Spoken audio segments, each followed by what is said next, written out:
ਜਨਾਬ ਅਕਵਾਮੀ ਮੁਤੱਹਦਾ ਦਫ਼ਤਰ ਹੈ। ਅੱਛਾ ਠੀਕ ਹੈ ਜੀ। ਜਨੇਵਾ ਵਿੱਚ ਜਨੇਵਾ ਦੇ ਵਿੱਚ ਸਵਿਟਜ਼ਰਲੈਂਡ ਦਾ ਸ਼ਹਿਰ ਹੈ। ਸਵਿਟਜ਼ਰਲੈਂਡ ਜਨੇਵਾ ਦੇ ਵਿੱਚ ਹੈ। ਠੀਕ ਹੈ। ਇਹਨੂੰ ਜਿਹੜੀ ਮਾਲੀ ਸਪੋਰਟ ਕਰ ਰਿਹਾ ਵੇ ਉਹ ਅਮਰੀਕਾ ਕਰ ਰਿਹਾ ਵੇ।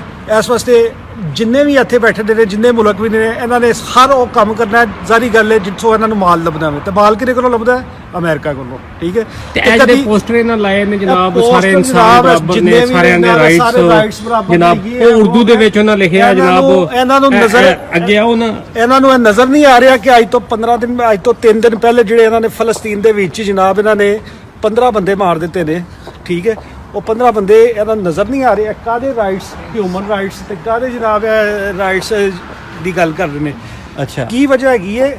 ਇਸ ਇਦਾਰੇ ਨੂੰ ਸਾਰੀ ਫੰਡਿੰਗ ਕਰ ਰਹੇ ਨੇ। VR1 ਇਹ ਸਭ ਝੂਠ ਹੈ, ਸਭ ਝੂਠ ਹੈ।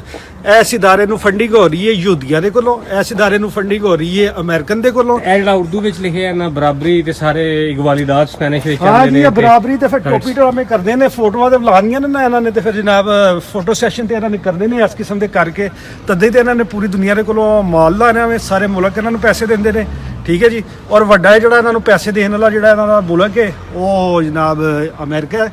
ਇਸ ਵਜ੍ਹਾ ਤੋਂ ਉਹ ਜਿਹੜਾ ਵੀ ਕੰਮ ਉਹਨੇ ਕਰਨਾ ਵੇ ਹਰ ਕੰਮ ਉਹ ਕਰਦਾ, ਉਹ ਇਹਨਾਂ ਦੀ ਸੁਣਦਾ ਹੀ ਕੋਈ ਨਹੀਂ। ਜਿੰਨੀਆਂ ਮਰਜ਼ੀ ਇੱਥੇ ਕਰਾਰਦਾਦਾ ਬਹੁਤ ਸ਼ੁਕਰੀਆ ਜਨਾਬ ਸਫਿਆਨ ਯੂਨਸ ਸਾਹਿਬ। ਜਿੰਨੀਆਂ ਮਰਜ਼ੀ ਇੱਥੇ ਜਨਾਬ ਤੁਸੀਂ ਕਰਾਰਦਾਦਾ ਪੇਸ਼ ਕਰ ਲਵੋ, ਇੱਥੇ ਉਹ ਹੀ ਹੋਣਾ ਜਿਹੜਾ ਅਮਰੀਕਾ ਨੇ ਚਾਹਣਾ। ਅੱਛਾ ਜੀ, ਇਹ ਜਨਾਬ ਇਮੀਗ੍ਰੈਂਟਸ ਵਾਸਤੇ ਹੱਕ ਵਾਸਤੇ ਉਹਨਾਂ ਦੇ ਵਾਸਤੇ ਸਪੇਨ ਦੇ ਵਿੱਚ ਸਭ ਤੋਂ ਜ਼ਿਆਦਾ ਮੁਤਹਰਕ ਫੈਡਰੇਸ਼ਨ ਦੇ ਰਬਾਈਸ ਉਹਦੇ ਜਨਾਬ ਸਾਬਕਾ ਸਦਰ ਤੇ ਮੌਜੂਦਾ ਨਾਇਬ ਸਦਰ ਪਾਕਿਸਤਾਨ ਤੋਂ ਤਲਕ ਰੱਖਣ ਵਾਲੇ ਸਾਡੇ ਜਨਾਬ ਮਿੱਤਰ ਤੇ ਸੱਜਣ ਤੇ ਭਰਾ ਸਫਿਆਨ ਯੂਨਸ ਸਾਹਿਬ ਅਕਵਾਮ ਮੁਤੱਹਦਾ ਦੇ ਟੋਪੀ ਡਰਾਮੇ ਤੇ ਰੋਸ਼ਨੀ ਪਾ ਰਹੇ ਸਨ ਜੀ। ਬਹੁਤ ਸ਼ੁਕਰੀਆ ਸਾਨੂੰ ਸੁਣਨ ਦਾ।